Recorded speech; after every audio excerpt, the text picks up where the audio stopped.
Ang Ginoo manaa kaninyo. Manausab kanimo. Pagbasa gikan sa Santos nga Ebanghelyo sumala ni Mateo. Himayaon ikaw, O Ginoo. Si Jesus mingon sa iyang mga tinun-an, lakaw kamo og isangyaw nga hapit na maghari ang Dios. Ayuhan ninyo ang mga masakiton, banhawa ang mga minatay, hinlui ang mga sanlahon, ug abuga ang mga yawa. Nakadawat kamo nga walay bayad, busa panghatag kamo sa walay pagpangayog bayad. Ayaw kamo pagdalag kwartang bulawan, plata o bronse. Ayaw pagdalag puntil sa inyong pagpanaw ni ilisan, ni sapatos, ni sungkod. Ang mga mamumuo angay hatagan sa iyang kabuhian. Inigabot ninyo sa usa ka lungsod kun balangay, pangita kamo tao nga moabi-abi kaninyo og pabilin uban kaniya hangtod nga mobiya kamo niadtong dapita. Inig dayon ninyo sa usa ka balay, ingna ang tagbalay, ang kalinaw mag-uban kaninyo. Kon mudawat kaninyo ang tagbalay, ibilin kanila ang inyong panghinaot sa kalinaw, apan kundili bakuia ang inyong panghinaot. O kon anaay balay o lungsod nga dili mudawat kaninyo o dili mamati kaninyo, biyai kanang dapita ug taktaka ang abog sa inyong mga tiil. Hinumdumi kini sa adlaw sa paghukom, mas maluoy pa ang Dios sa mga tao sa Sodoma ug sa Gomora kaysa mga tao ni anang lungsura. Ang Ebanghelyo sa Ginoo. Dayon ikaw, O Kristo.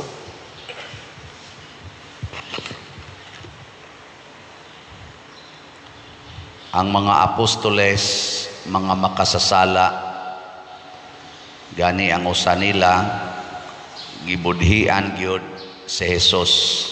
Ug mo'y hinungdang namatay si Jesus. Ang uban, mga andakiro, mga bakakon, tigpakaaron ingnon.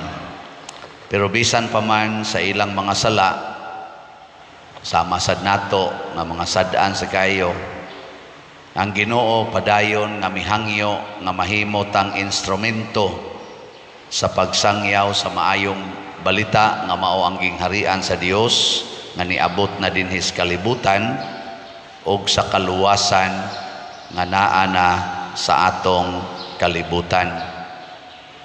Lingiyay mong tupad ing na nagsigi ba kag sangyaw na nya usahay ma-discourage ta kay mauwaw ta sa atong pagkamakasasala. Ako sad si pare sad-an man sad ko, usahay mauwaw ko sa akong kaugalingon nga magsigig sangyaw, magsigig wali, nya otro sa diay ko nga sangyawanan. Ana uwaw pero kinahanglan kamaotang magpakauwaw alang og tungod og alang sa pagtuman sa Ginoo. Kinsa ninyo dinhi ang andam magpakauwaw para sa Ginoo, taas ang kamot. Salamat kay daghan-daghan. So kung gusto mong magpakauwaw para sa Ginoo, ayaw mo kauwaw og palit og slat, bisag pobre pa mo. Ayaw mo kauwaw sa pagpanghatag sa inyong mga kwarta, mga bugas, mga tanom, mga bungas tanom ngadto sa inyong isig katao nga nanginahanglan bisan pag nagkalisod mo. Nana. Paunay gibuhat ni Jose Diri sa unang pagbasa, naglisod sad sila tungod sa huwaw. Pero naay mas naglisod, moto iyang gipanagaan niya sa sige niyang pagpanghatag, amot baligya man tong uban. Niabot ang panahon nga nag-abot gid sila sa iyang mga igsoon. Nasulbad ang gitawag og sa side ni Jose ang kadtubang gitawag og pagsalikway kaniya, ang kasakit o kasakit nga gisalikway siya sa iyang napo ka mga igsoon. Gibaligya siya, giisip siyang patay. Lisod na ganahan mo ana, imong igsoon mismo musalikway nimo, ibaligya ka nya isipon kang patay, sayo na dili. Ganahan mo ana? Oh, mo na. Unya kon pananglitan ang imong igsoon, misalikway nimo, mi-attempt pagyud nimo og patay, nya naluwas ka, muhatag pa ka ng igsoon na. Og magkalisod na, muhatag pa ka. Nge, lingay mong tupad na, muhatag ka. Labi na gyud kung pagduol niya nimo nagkalisod sa ka. Kang nasa kas kalisod ba? Sama ning nahitabo ni Jose nga igo sa sila suwaw. Nya ni duol mo bang igsoon nga ni attempt nimo patay, nakaniadto buwa gyud ka ilang igsoon, ilad-ilad pang imong papa, giingnan pa nga patay na to. Na sinina ay nagkadugo among nakit-an dito. Nya dito gibaligya di ka o nya katong sinina nga gihubo gi kanimo gi kuan na di gi butang-butangan rag dugo skanding nga ilang giihaw o di nagtuo in taon ang papa nga patay na susi. Nya karon niya na naghapa-hapa sa imong tiilan kay mangayog pagkaon sa imong buhaton. Patiri. Pahapa ka mga buanga mo. Pero si Jose lahi. Nga naman, pinili siya sa Ginoo og mitubag siya sa Ginoo. Gigamit niya ang iyang abilidad, ang iyang mga grasyang nadawat gikas Ginoo gikan sa iyang panghuna-huna, wisdom, hangtod sa iyang nahuptan nagahob isip gobernador sa Ehipto niya atong panahon na gigamit niya aron pag atiman, aron pagpasaylo o pagparelax sa iyang mga igsuon nga mga buangon. Munang iyang giingnan ay mo kabalaka, ay mo kahadlok. Pagpaila na niya ba? Gituyo nis Ginoo nga mauna kog abot dinhi aron pagluwas nato. Sinan ka giisip ni Jose nga ang kadtong pagbaligya nila pagbuotos Ginoo aron maguna siya adto sa Ehipto aron maluwas sila. Ninduta no? Ngana ba? Nga ilugan ka siyuta sa imong igsuon nya moingon ka pagbuot nis Ginoo aron maguna kog biya aning kalibutana isip wa na yuta aron maguna ko dito sa langit diin ato ang among yuta dito.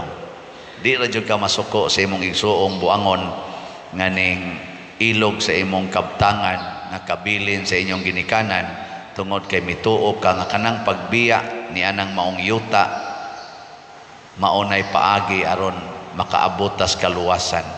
Kaya niingon mas Kristo, kung gusto kang maluwas, biyai gid ng tanan. Yan sa kamo mo, anak mo gunahuna o ilogan mo sa inyong mga butang, sa inyong silingan, kawato na inyong butang or labi nag tax declaration ra imong yuta niya kung anong dayon ka, ilogo dayon, presentahan dayon kag mini nga titulo, saman ihatag na ninyo dili. Makigburo ka mo dili. Mga naong sa mga yawan onsan. So, simple pa diri ato nang katungod pa diri. Mao na. Si Jose dili ang iyang giingon giuna ko pagpadalas Ginoo diri pinaagi atong inyong yawanon nga buhat aron mahimo kong makaluwas sa atong panginahanglan. Kanasang mga bit imong bana or imong asawa isipa sana nga mauni ang paagis Ginoo aron muuna ko pagsinati og langit alang sa kapasayloan sa mga sala. Unsa man di ay ang kuan makapasaylos atong mga sala kanang mubati ta og kasakit sa atong kaugalingong sala. Kana bang muangkon ta nga nasakitan ko tungod sa akong pagkamakasasala. Nya pinaagis pag-angkon nato ana nga nakasasad kang asawaha ka, mao nang nakakabit ang imong bana kay magsigi sa kagyaw-yaw niya, sige kag pangasaba, mao nang nakapangabit siya, or mao nang nakapangabit ang imong asawa, banaha ka kay pirmi sa kang wa dihas inyo, pirmi sa kang focus kayo ng imong mga negosyo baka trabaho or higala nga di nakahapit mo hikap sa imong asawa, amo nang nahikapan sa glain. Ana. Unya sa may imong buhaton, amguha ang imong sala, hilak. Hilak ba? Sama sa gibuhat sa mga igsuon ni Jose o ni Jose mismo, nihilak sa iyang sala o sa sala sa iyang mga igsuon. Unya paghuman midayeg sa Ginoo, pagkadalaygon sa Ginoo nga bisan sa atong pagkamakasasala gamiton gyapon ta niya sa atong gitawag og kaluwasan. Kana bitang inyong pagpalit og slots dinhi makaluwas biya gina, pero kaning namalit og slots mga sad-an biya ni kasagaran ani nga buangon man eh. Awi lagi pila ra kakabuk ani Santosonon, mga sobra man ni 40,000 kabuk ang namalit natog mga slots sukad pas una sige tag pamaligya, pero bot pila kabuk Santosonon ani pulos-pulos kini mga sad-an, pero makaluwas gigamit sa Ginoo aron mahimong tuburan sa grasya aron maluwas ta. Maluwas na baka taning atong halin sa atong SBF dag as of yesterday ang atong halin niabot na og 32,687 ka slots. Pakpakan na to ang mga makasasala na nahimong tuburan sa kaluwasan, no? Apil sa kuani ginagmay. Unya ang ni apil sad sa atong 4 slots challenge niabot na og 157 ka 4 slots challenge. So pakpak hinay mo mamakpak pasabot wa mo apil aning 4 slot challenge, no?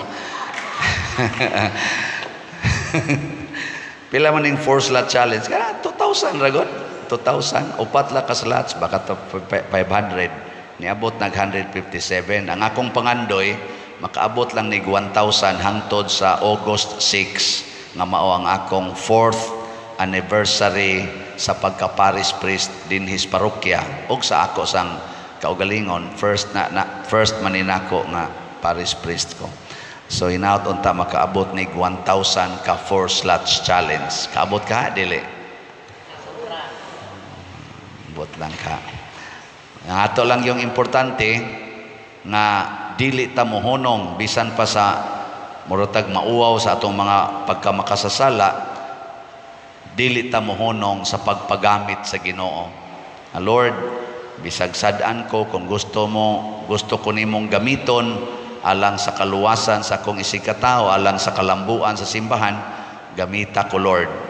Nindot kay na nga panghuna-huna nganuman ang Ginoo di gyud mo balibad ang iyang gipanggamit mga makasasala, mga pobre, mga way grado, mga sinalikway, hasta pagani ang mga kriminal iyang gigamit nga mahimong manluluwas sa kinabuhi.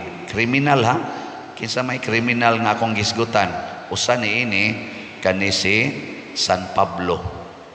Si San Pablo ingnon talang kriminal kay si San Esteban o si Saint James. Giuna silang patay. Apil si San Pablo ato. Maobitang paghumagpatay ni Esteban, haras din siya maayo. Pagpatay ni James, padayon gid siya kuan kay murabag effective kayo ang iyabang style nga pamatyon ang mga Kristiyanos, prisohon niya, lutuson yun. Mao na kinabuhi ni Saulo pa man siya sa una, pero gigamit ni Hesus, ingon siya, gamiton ko ni si Saulo nga mahimong tigsangyaw sa gingharian sa Dios ug sa kaluwasan ngadto sa mga dili Hudiyo. Perting epektibo ha. Nagpagamit man sa si San Pablo. Giunsa man niya pagsugod og gamit, gisunod ni niyang giingon ni Kristo, kung manglakaw mo, ayaw mo pagdala og kwartang bulawan, plata, bronze, ayaw pagdalag puntil sa inyong pagpanaw, ni ilisan, ni sapatos, ni sungkod. Gigamit kining San Pablo, gibiyaan niya tanan, niya iya pag yung giisip ang iyang kaugalingon nga patay na alang sa Ginoo. Gilingian na imong tupad, murag nakatug na ingnaon sa man kaga-practice kag patay-patay, ingna lingia ba ina nag-practice kag patay-patay? Unsa man ang patay-patay nga atong praktisan, kana bang di na ta magsalig anang kwarta, kanang balay, sandalyas, ilisan, kan di na ta magsalig. Mo na punto ni Kristo. Kayang patay, inikamatay ana, din ana maghunahunag, asa siya puyo, hain ang iyang yuta, unsay iyang sakyan. Wala na ang patay. Din ana mangangkon og kwarta, din ana mangangkon og ilisan, din ana mangangkon og unsa pa diha. Ang patay mubiya gid na sa tanan. Muna og magpractice tag patay-patay, porte ka epektibo sa atong misyon nga mahimong magsasangyaw sa kaluwasan. Nya kining ato dinhing pagbaligyag slots, ato ning gitudluan, ako mong gitudluan hasta ang akong kaugalingon, magpractice ta og patay-patay. I-share nato, ipaambit nato ang atong mga grasya, kanang treasures para sa kalambuan sa simbahan. Kay ang dili mamatay dinhi sa kalibutan, hangtod matapos ang kalibutan mga igsoon, ang dili mamatay mao ang simbahan.